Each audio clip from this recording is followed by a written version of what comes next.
Hi, good morning, and welcome to Capital Grounds Podcast.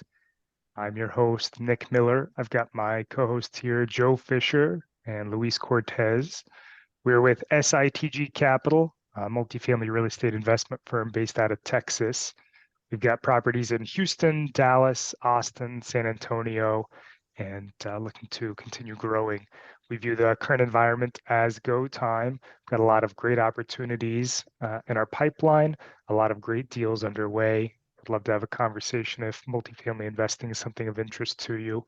But this morning, we're bringing you Capital Grounds. We're going to talk about coffee a bit, talk about what's going on in the market, and then have a conversation, usually finance related, typically preferably focused on real estate, but share our thoughts and opinions. But gentlemen, how are you this morning? Hey, good morning. Doing well. Luis, how you doing? I'm great, man. Really looking forward to our discussion today. Awesome. Luis, I thought about you. I don't have the packaging, but I've got a new coffee that I'm sipping on today. But I've got it in a handy dandy little yellow or orange. I guess it's Yeah, orange. that's the UT color, man, right there. Is it? Oh, see, I'm Yeah, just gonna call it carrot orange. yeah. But No, I guess it's not quite burnt orange, but it's close. yeah, so Definitely not Tennessee orange, yeah, definitely not that. You know, as I I call have it. a silver As I one. call it, vomit orange. That's what vomit looks like. Oh, you should probably get that checked out. But so I had a silver one, or I have a silver one, and Uh, when I got it, I was telling my wife, I was like, "Man, this is great. I love it. You know, would you like one?" She's like, "No, I'll never use it. I'll never use it." And then here, like the last, I don't know, couple of months, every time I've gone to use it, I can't find it. And so a couple of days ago, I was like, "Hey, have you seen my little mug around?" She goes, "Oh, sorry, it's in the dishwasher. It's dirty." And I go, "Really? Are you using it?" She's like, "Yeah." I was like, "Okay, I'm just gonna buy you one." So I went and bought it's her the one. classic. It's classic Oh French yeah, fry situation, right? Yeah, yeah, yeah. But yeah. That's the way to do it right there. I bought her one, and then this one was on sale, and uh, then the place I bought it at had even more of a discount this past weekend, so I got it like half off. It was like $10, and I was like, you know oh, what? very nice. I'm just gonna grab another one. Hey, just grab There some you more. go. We can give away for client events. Hey, Little client gifts. there you go. There you go. Just go with some neutral colors though, just in case. Yeah, yeah. No, I think this is one of those. They do those limited things, and they're like, "Oh, I don't know if this color is gonna stick around long term." But anyway, Yeah. so yeah, I'm drinking PT's coffee. They're based out of Mhm. Topeka, Kansas. Drinking their Flatlander blends this morning. Haven't had it Okay. before. Haven't really had a sip, so I'll have to show you the packaging next week. But it's I don't know if you guys are drinking any coffee this morning, but this is pretty tasty stuff. I had my cup a little bit earlier, and just sticking with the classic. But I will say there's a place I'm gonna have to pick up some coffee from and bring it on and show you guys. Little restaurant not too far from where we're developing in Dallas called Zaman, and they do a cafe in the morning, and so they do like a cafe au lait. Are you guys or not cafe au lait? What do you call it? I'm blanking on it right now. It's kind of like a cinnamon coffee that they do, Mexican coffee. I can't remember the Mm. name of it right now, but it's real good. I'll take a look and get it sometime and bring it so we can discuss it. But that's probably the best one I've had here in the States outside of Mexico. Yeah, That don't ask sounds me. Don't tasty. ask me. You're more Mexican than I am, Joe. So I mean, look at I you. don't You're know. in a I don't know. construction site. Yeah, yeah. I'm just messing. No, man, Uh, I'm just good like my good old Blanco fuel here. Yeah. Yeah. So yeah, I still like it. trying I to. like it. I'm I guess now that it's getting colder, I'll try some coffee. Get a little more. Try to find You something gotta that you can. gotta do it right, man. Well, I have. For those of us that don't like it as bitter as Nick does, you gotta add Yeah. some stuff to it. Yeah, I actually have had some Black Rifle before that I liked, Hmm. and it had some kind of I guess like not I guess nutty tones. Sure. That sounded Yeah. bad coming out of my mouth, but it's I don't know. I don't know what else to call it. It's like kind of like peanuts, Yeah. So our Yeah. almonds had some of that in there. So Man, that's Yeah. awesome.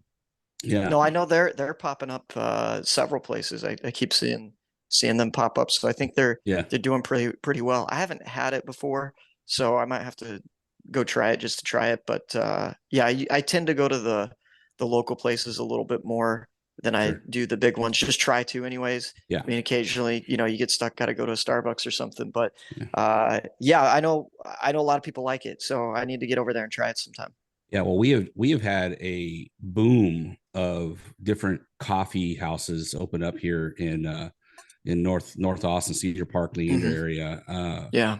Man, I actually I just went to one. I can't remember what it was, but it was a really cool setting. And of course, it's funny because these places are hopping up, and now you're seeing even more Starbucks corners coming available, and it's just like, okay, well, you figure Starbucks has enough of a presence because these guys are like one-offs. They got like one Yeah. store, versus. So I guess maybe Starbucks doesn't want to give up any market share. But like I can think of at least 4 that have Mhm. opened in the last year here in the Wow. area. So and we're talking within like a less than a 5-mile radius. You know what I Yeah. mean? So I mean, probably under 5 for sure. Probably somewhere between 2 to 4.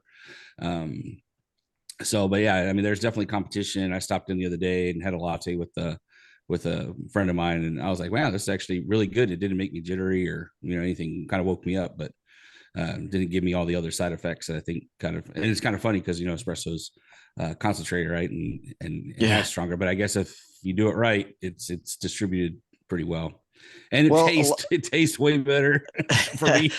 well, a latte, you're gonna have a lot of Milk and milk in there. yeah, So that's probably what I'm that'll enjoying. tend to tone down the amount of coffee. I mean, depending on how they make it, right? So Yeah, but yeah, no, I'm with you, Luis. I tend to go more towards those type of things and enjoy that, enjoy a really good latte or something along those lines is usually what I prefer if I'm going out to get something someplace.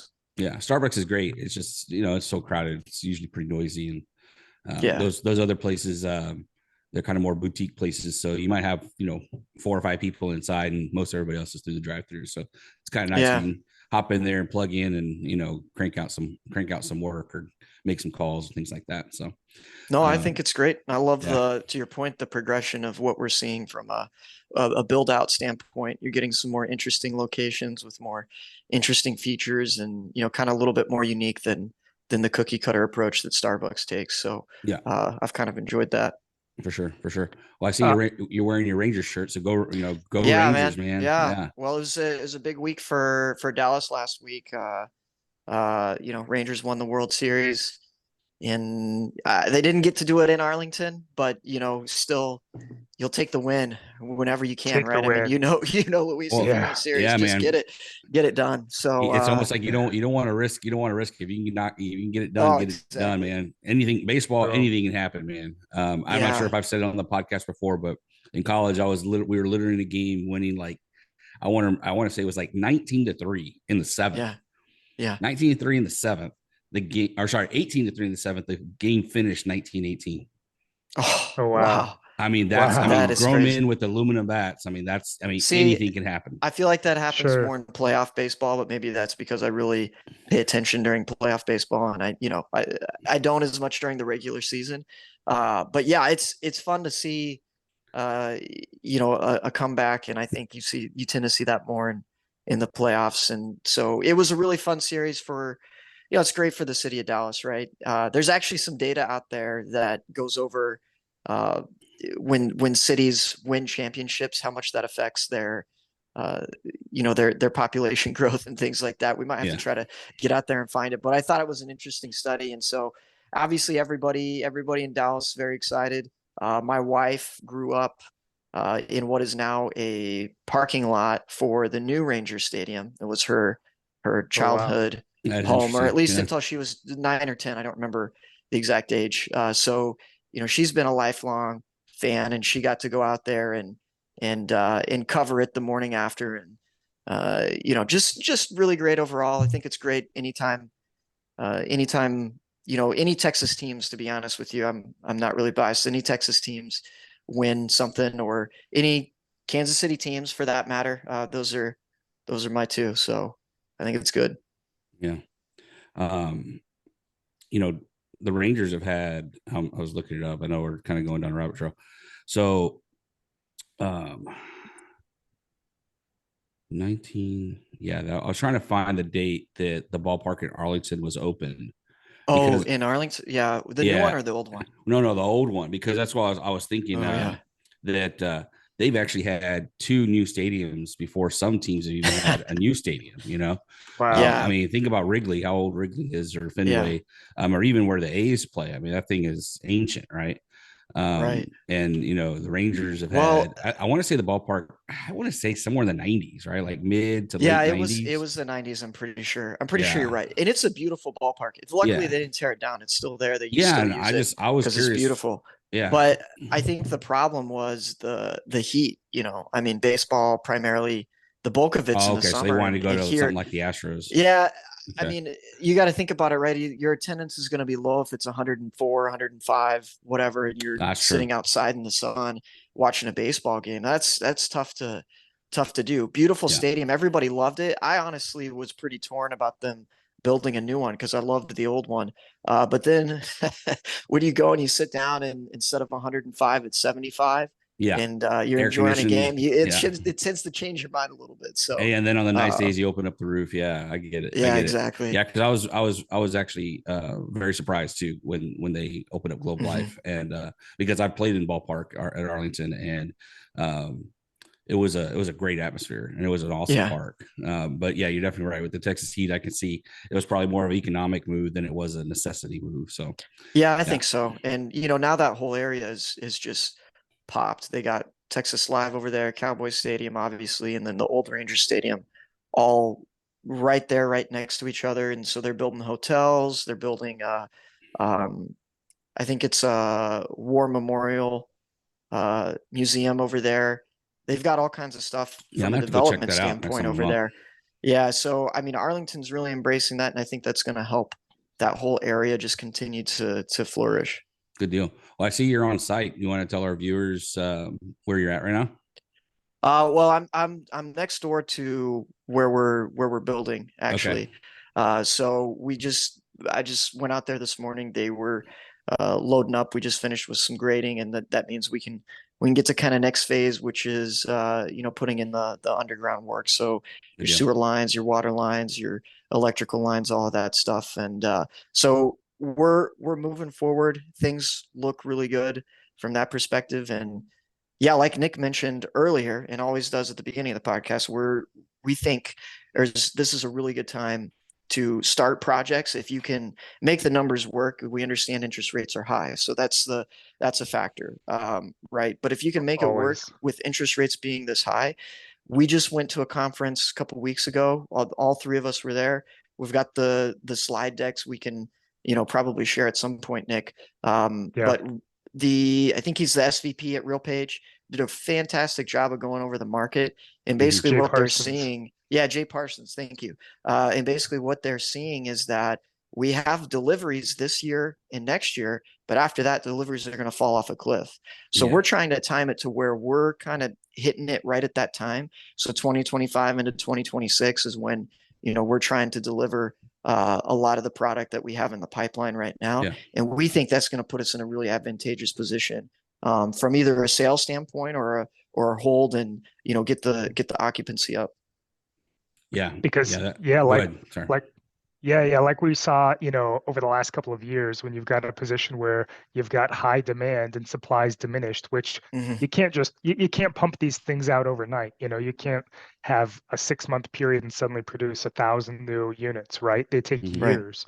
And when you're in a position where you've got high demand and supply, that you don't have enough new units coming on the market, it's unfortunately, we may see that rates go up, not rates, but rental rates. We may see rents Mhm. increase again, which, if we could take advantage of that and be pumping out more units now, I think everybody wins. It helps reduce the issues in the market, gets people in homes, helps our Right. investors, and Yeah. Yeah, I also think something that I took away, or one of my big takeaways was the attractiveness that used to be in the 50s, 60s, 70s products, maybe even up to 80s. Mhm. And now how that, like, people are not going there anymore, right? Yeah. Whether it's investors or people don't want to live in that old of a building anymore. So they're looking, I think I was talking to one of them when they came off the stage, and I said, as far as value add, he said, yeah, if it's not 90s or better, it's like we're not even looking at it, or Mhm. and even from a lending standpoint, right? So, so we're seeing this shift where there needs to be newer product, right? And Mhm. because these people who are maybe living in the 2000s products are going to upgrade, because they can't still buy, they still, as we've talked about before, are still aren't financially prepared to buy a house, but they're ready to, move up to a nicer, maybe newer, bigger unit. And so there's definitely a lot of space, or a lot of opportunity in that space, I should say. Yeah. Yeah. No, I agree with you. And I pulled up the slides real quick because I was just curious what some of the things that maybe he had gone through that would be relevant to kind of our situation here. And I think it's the second slide or third. Yeah, it's the third slide. Uh, to your point, kind of talking about total absorption by regions in Mhm. 2023. In the Sun Belt accounts for 70% of the US when it comes to absorption. Wow. So, that's why our focus is there. You can see the markets we're in on the next page are 1, 2, 8, numbers 1, 2, and 8 in the country in demand leaders. And it's covered in this, but there's markets like Austin, and we've talked about this. This is why we don't have a ton that we're building in Austin right now, that are oversaturated right Yeah. now. That'll eventually get worked out, right? Because population is still growing, there's still jobs, etc. But the difference, and I think we mentioned this maybe last time on the podcast, Nick. You've got Dallas, which has about 8 million people, in Austin, which has 2.5 or so, right? And if you're delivering the same amount of units, it's going to be much harder for a city like Austin to absorb versus Dallas. So I think basically from what Jay went over, it just kind of reinforced our assumptions and the data that we were able to pull from CoStar. Obviously, RealPage is a different data source, so they're pulling their own data and they're doing some things. So it was good to kind of confirm, I guess, some of our assumptions that we've been working off of. Yeah, I think also too, in the comparison, right, between Dallas and Austin, is Mhm. that, and I just read an article that for the first time there's been a pullback in demand in Austin, and I think it's a combination of supply as well as, I guess, price, costs, right? So, Yeah. and like when he pointed out, like, people are paying the same amount of rent for a 2000 or 90s or 2000 product as they are a brand new product. Right. Yeah, And that it's was an just, interesting that slide. Yeah. just, to me, that shows that there's still strong demand. And I think, but Mhm. what I also think is it's just, maybe the ability for the type of tenants, the type of Mhm. customer that is in the market, right? That they understand there's such a premium for Austin, that they're like, okay, for a 2-bedroom, I'm gonna have to pay $2,000. Mhm. Whether it's 20 years old or brand new, or maybe I'm paying 2200 if it's brand new. Right. Marginal Um, difference. Yeah. yeah, there's a marginal difference. And I thought that was, I mean, I kind of figured that was what was going on, because I've got a 19 soon to be 20-year-old who's been looking for an Mhm. apartment, and when you went and Sure. looked out and told me what a 1-bedroom was going for, I was like, what? Yeah. Yeah, it kind of blew my mind. So I Yeah. bet. Well, I bet. you make a good point, Luis, and I think that Austin didn't have the building boom probably in the 70s or 80s that, say, Dallas or Houston did. It was just sure. in a different Yeah. market. So Austin's a newer city in general, and yeah, I thought that was really interesting too, as far as the compression there. So it kind of drills down into why we look at individual markets so heavily, Yeah. right? Like why we look at Houston and we still think workforce housing and in those older units in Houston are a really good opportunity for us. So we're still doing it there. But in other markets, we're doing different things, right? And Yeah. that's to complement kind of what we're doing there. Exactly. Yeah. So I think that really illustrates the point. Yeah. Yeah. So I pulled the slide here for third quarter of 2023 compared Mhm. to third quarter of last year. DFW starts, these are new starts, construction starts down 45%. Austin and Houston are down 55%, which is And just, starts. which is Yep. starts. Yep. Yeah. Yep. Starts, yeah. Starts. So That and makes sense. Yeah. yeah, and I'm sure that's kind of hard data to get because there's a lot of things that were in the pipeline. And I know, I mean, talking to developers that were maybe in the pipeline that didn't quite get on the radar yet because they hadn't even got to the permit stage, and they kind of just said, you know what, it's not worth it right now. So I don't know, Right. I don't know how they get that data, but I would think it's at least that, maybe more from you know, what people were planning to build perspective. Sure. Well, Sure. I mean, starts are all publicly available, right? You Mhm. have to publish it, you know, whenever you have new Yeah, you're right. permits. Yeah. Yeah. Well, I mean, just from driving around, I could say from a home standpoint, Mhm. there are still plenty of new communities going online. And there's some Sure. stuff where like I haven't been down a road for, let's just say 2 or 3 months. And then all of a sudden I'm going that way. I'm like, whoa, wouldn't that pop up? You know, so there's still a lot of growth happening. And I also think the type of resident, you know, in the area, right? And because I talked to one realtor and they say, yeah, like, I've got people looking in Salado or Jarrell, which is north of Austin and probably not considered part of the metro, you know, so they are buying homes, but they're just going further out because they can work from, a lot of these guys can work from home. So as long as they have high-speed internet, Sure. you know, it doesn't really matter to them. They're, you know, they're like, oh, I don't need to be in Austin, you know. And some of them want to be for sure. But I think we're seeing, like I said, that article was pretty much saying that for the first time there's you know, whether I forgot what it got up to. It's like, you know, 150 people net gain a day, and now it's like getting closer to zero. You know, it's like we're kind of basically balancing out. And that's why we're seeing for the first time. And we used to be like days inventory on the market. Now we're finally like to months, you know, 2 or 3 months of inventory on the market, and people are freaking out, right? We're like, well, I haven't seen this in forever. And I'm like, well, yeah, but it's still like still a very solid seller's market in historical perspective, but we haven't seen it in so long that people don't know what to do. And I think that's creating some pricing issues, but there's been such a new high watermark that has been set that I still, to my opinion, I really feel it's still a premium to get into the Austin metro, right? If you look at per foot here versus San Antonio or Dallas or Houston, maybe Dallas is probably a little closer. But when you look at like per foot for the house, you know, if you just kind of simplify it, I know it's you know, all things aren't equal, but you're still paying a pretty nice premium per foot to be in the Austin metro. So yeah, agreed. Yeah. Yeah, and you know, so what's surprising to me is we have these markets where we've got plenty of activity, right? We've got a lot going on. Demand is still strong. And then I had an interesting conversation with a friend of mine up here in the Kansas City area, who's a realtor. There's a complex that they took an old apartment complex, went in and renovated it, and now they're selling it out as condos for about 200 a pop. And actually, I think it might.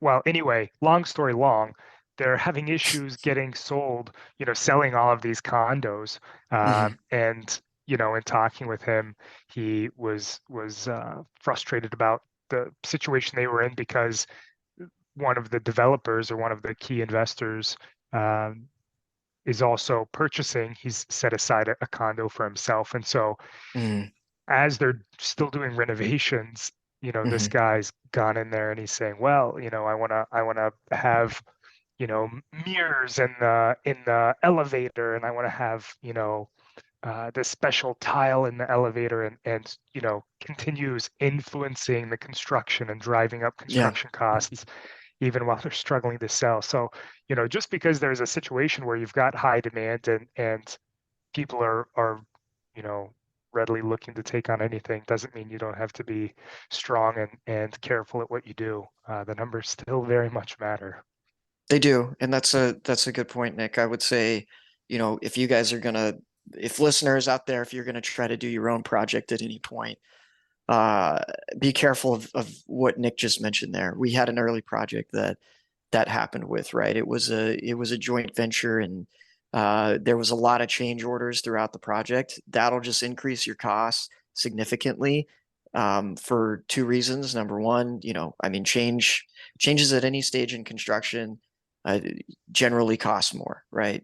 Material wise, labor wise, all of that. But then number two, the time factor is huge in those, because if you're saying, Huge. hey, I want to change this, or I want to do that, that delays the work that's supposed to happen the rest of that week. And that can compound very quickly. And yeah, we've had an experience with that before, and it is, yeah, it's not fun. Doesn't mean you still can't make money off of it, but you know, the reality is you need to have a good plan going in. You need to know what the numbers are, and you need to know, okay, here's where, you know, we can potentially make changes, and if we want to do that, we need to do it well ahead of time. Otherwise, you just stick with the plan. Trust me, it's going to make it a much smoother and more profitable process. Yep. Every little delay costs you money, whether it's on the It financing does. side or, you know, I think, Joe, if I remember right, didn't we have a scenario where they wanted to switch doors, and then the doors that we ended up ordering got delayed or got stuck in shipping or something, and Oh really yeah. caused I some big mean, problems. all kinds of stuff like that happened. Yeah. And so you got to be really aware of what's going on. And you know, you also have to have good partners, right? I mean, we got a great GC that actually did that project and still does a bunch of projects for us. And the communication has to be on point for you to get through something like that. It's something you can get through, and you can still make, like I said, a profit off of it, and still have a good return. But it eats into you know, what your previous projections were, and what you might expect if it went more smoothly. And that's kind of a good segue into what what we talked about for our topic today. We may have Mhm. to kick it over into next week as well. But you know what we're seeing a lot of, I'm going to say a lot of younger people, ourselves included, looked at or got our start in, was flipping homes and short-term rentals, right? Mhm. And there are, at least from my perspective, if you're a listener out there and you're looking at getting into real estate, you want to do something on your own, whether it's flip homes or, flip homes to then live in, or you want to renovate a property and do a short-term rental, an STR. Uh, the key is, and I would love to hear your guys' input, especially having done some of this stuff yourself as well. The key is learning what you don't know, right? Not that you have to Mhm. understand, and if you don't know how to, I'm gonna make something up. If you don't know how to do tiling, it's not necessarily learning how to do tiling, but it's knowing yourself ahead of time and knowing that, you know what, I don't know how to do this. So either I need to learn and be careful and diligent, or I need to hire it out, right? But Yeah. what are things that you guys have seen before as you've been flipping homes or doing home renovations, STRs, that you've run into? Joe, I know you've got a Sure. lot of experience with this too. Yeah. Luis, see if you got anything, feel free to chime in. But I think for me, it is a lot of what Nick said. If you know what you don't know, you can learn a lot of these things, and it's going to take more time you doing it yourself. But if you're willing to do the work, it's a really good place to start, especially if you don't have a ton of excess capital to throw at something. We just had some friends that bought a house in Dallas, and we went to see the house, and it's outdated, right? I mean, great house, but outdated, probably 70s. Not a lot has been updated since then, and they want to redo the bathroom, and just the contractor fees to redo the bathroom, I think we're going to be, I don't know, something close to probably like $30,000 just for the fees. No, we're not talking about Wow. materials, everything else. So that's fees, labor, that type of stuff, right? So if you think about it, there's things that you can do that probably aren't going to require you to be an expert in. One of those is demo. You can probably do that yourself. Rent a dumpster. I went up one time and I helped Nick do this part of it, and there may be an issue. You may mess something up. I know Nick and I did, and we had to fix it, and that took us an extra day, It right? did, So yeah. you have to go in it with that mindset that you're going to have problems. We always have problems in these types of things, and you're going to have problems, and you just need to find a way to solve it. But if you want to save money and you're okay doing the work, there's a lot of things that you can do, kind of DIY things that will save you money, that you can do. Now, things that I wouldn't suggest doing, things like electrical, plumbing, that type of stuff. Really leave it to the cosmetic issues as much as possible. And don't go with what they do on HGTV, which is tear it down to the studs, unless you really have to. I had a cousin that quite a bit older than me. He flipped homes in Kansas City actually for a long time. And that was the thing he told me when I started out was, hey, if you can leave the drywall in place and just, focus on the cosmetic things and paint and do things like that, you're going to save a lot of money and time, and that's going to be huge. So those are kind of the tips that I've picked up over time, from a renovation standpoint. And yeah, like I said, if you're someone who doesn't have a ton of capital, start doing little projects here and there on your own and see how you like it. And it might be something where you can really add value to your own property, and maybe go from purchasing a lesser home in your mind to having a great home that you can then sell and maybe upgrade to the next one, or sell and buy another one or two from the proceeds. Yeah. I would just add, like anything else, when it comes to making money, is you got to go in it with a strategy, right? Mhm. And I think that's part of what Joe was trying to say. It's funny you say don't tear it down to the studs, because literally this wall behind me, I'm about to tear down to the studs to redo it. So I haven't done it yet because we've been doing these podcasts. I'm like, oh yeah, I don't want to move my whole setup here. But so if we do a podcast and you see this thing down to the studs, you know why. Because when we're gonna come back in and put reclaimed wood off of a house from 1908 in it, and it's gonna Oh, look that's really cool. Yeah, and I hopefully I'm gonna get an SITG. I haven't decided if I'm gonna build like something that's gonna be like almost 3D and have a light behind it so you can read it through it, or just hang something. But in my experience, my wife and I are not afraid to take on a project. So you kind of, you can't be afraid to be bold, and I mean, even, be a little ballsy when it comes to like, what do you want to do? And I agree with Joe. Don't go completely outside of your skill set. But if you have that mindset of putting in some sweat equity, I mean, golly, it's not just about the saving of money. It's also about the value that you're adding, right? And like even plumbing, right? Like I can do some simple plumbing. Like if I had to do like a small connection repair, unless it's metal, if it's copper line or something like that, yeah, I'm gonna call a plumber. But if it's PVC is actually very easy to work with. But the other thing is like even swapping out hardware or fixtures, right? I mean, those things are usually plug and play as long as you know how to use a screwdriver, or you can figure it out. Just take your time. And obviously make sure you turn your water off first. Well, and to your point, Luis, the breaker too before you switch any lights. That's also a good practice too. So those little, you go get a little meter reader for like $30, like just go do that. Make sure you protect yourself. Yeah, you're right. Absolutely. But what I was going to say is, I agree. Like the cosmetic stuff, it's really pretty straightforward. And as long as if you're decent with math, if you know how to operate a few tools, it's really not anything you can't do.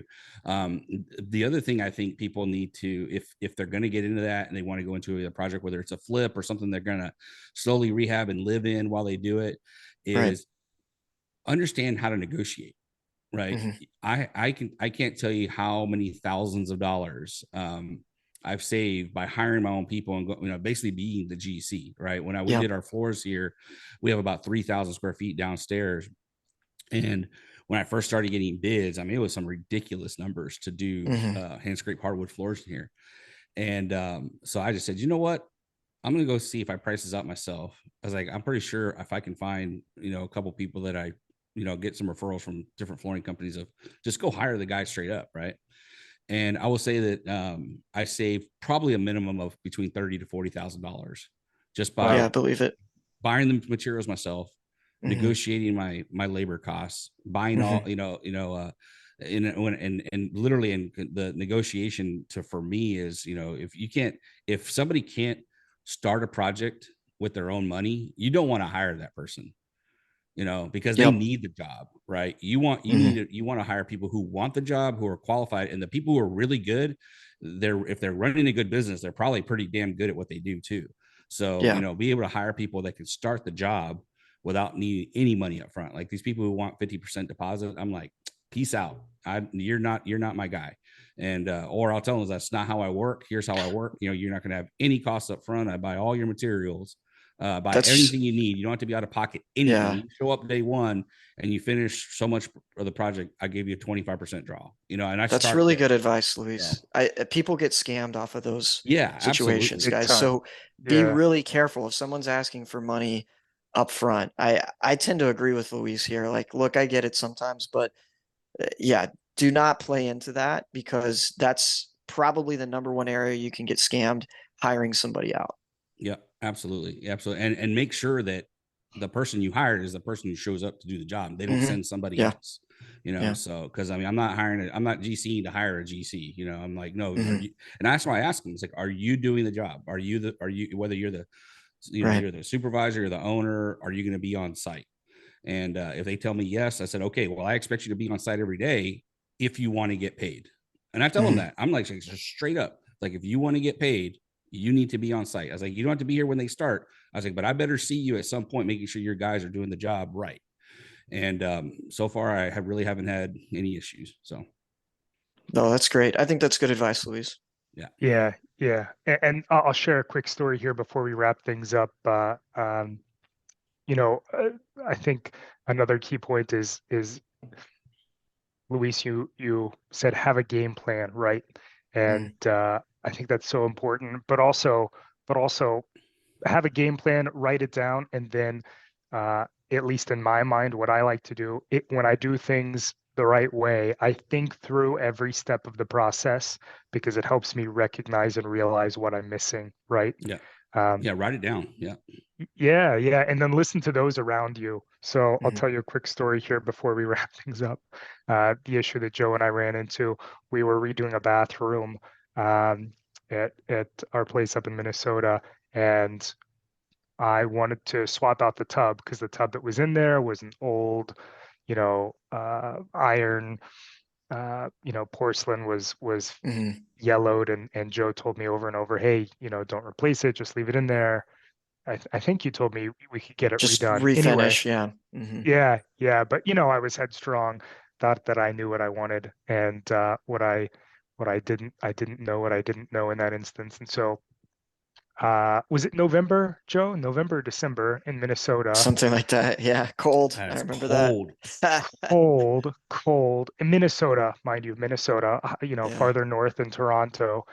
Joe and I think against Joe's will, we ended up moving just the two of us down 3 flights of stairs, a probably 325, 350 pound iron tub. And as we were pulling it up, we didn't get the drain. We got the drain disconnected, but it was, I think, like it was stuck on there, fused on there or something, and we ended up breaking a pipe farther Yeah. There's a down that flange. we There's a had to. flange underneath. Yeah. Mhm. Yeah, but it was a ways back in there, so we had to pull up the floorboards, and as we were picking up the tub, we lost control of it and it fell against the wall and punched a hole through the drywall in the kitchen. Thankfully, we were going to tile that anyway, but it was a nightmare. It cost us, I think we had set aside 4 or 5 days to redo everything, which was really feasible, frankly, until that Mhm. happened, and that ate up a solid 2 days for us. Um, Yeah. so Just listen, yeah. No, just the mistakes there can cost you time, which is a huge factor.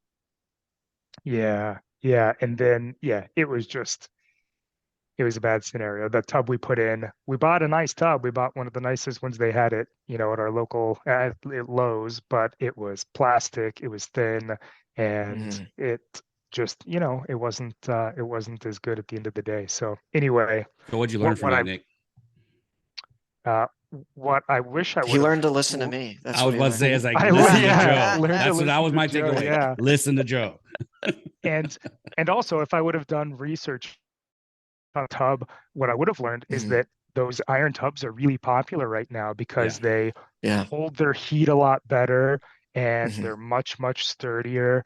You know, you don't have to worry about stuff cracking or fading or getting brittle. Anyway, it was Yep. a good learning experience. But the other piece of that, and then I'll wrap us up and we can continue this chat next week. One of the beauties that I really enjoyed about renovating the home that you're going to live in is that you get to make it the way you want. When you get the Yeah. project finished, it looks the way you want it to look. You're not Mhm. moving into a house that somebody else has already designed and put together.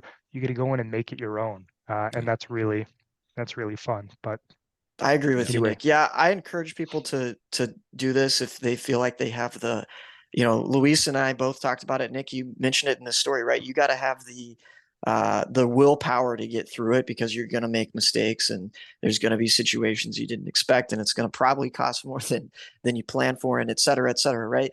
But if you can get through all that and come out on the other side of it, it's a really, really good place to start. That's how all of us started, Yeah. really, in yep, this, to be honest with you. yep, But once you get past that, and once you do it a few times and you say, like we did, hey, we're kind of tired of doing the physical work ourselves, transitioning into investing like we have has also been a game changer. But again, this was kind of the first stage for us to start was let's do these flips. If you're younger, you don't have the capital to invest 50,000 right now or whatever dollar amount your goal is. This is a good place to start. And then maybe a couple years down the road, once you do one or two of these and you make some money from it, then it's a good time to transition into a more scalable thing like we're doing with multifamily investments. Yeah. And one last bit, the financing of doing a project like this can actually be really affordable.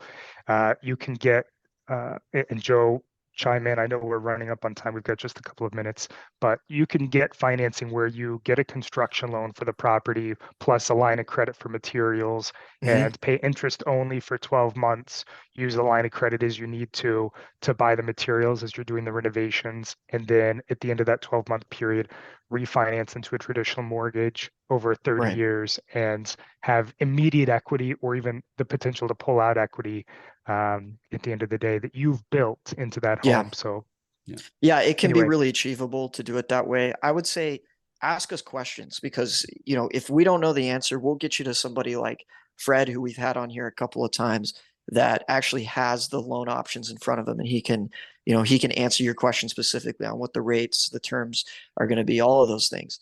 But it can be very achievable. You need to do your research though, to Nick's point, and find out what's going to work best for the situation that you're in and what you're trying to achieve. excellent. Well, we'll talk more about short-term rentals as a whole, as a market, as a private equity investment we're seeing next week. But gentlemen, hey, I appreciate your time today. Nice to have a fun conversation and dig into some of these fun stories. So thank you for joining us. I appreciate it. Yeah, thanks, Nick. Thanks, Yeah, Luis. for sure. Always good to see you guys. Luis, we'll talk again soon. Joe, I'm sure we'll certainly talk later. And yeah, listeners, if you haven't checked out our website, check us out, sitgcapital.com. We've got a number of funds on offer right now, but we've got a wide range of deals available. We are in growth mode. We'll be pumping out new funds here in the near future. We've got deals on the table. We've got plenty of deals in the pipeline. Give us a call if you've got questions, want to learn about anything, 1035 exchanges, whatever. Let us know. Happy to connect and go from there. So, gentlemen, thanks for the time. Have a good day. We'll see you again next week. Appreciate it. See you Thanks, guys. guys. See you. Bye.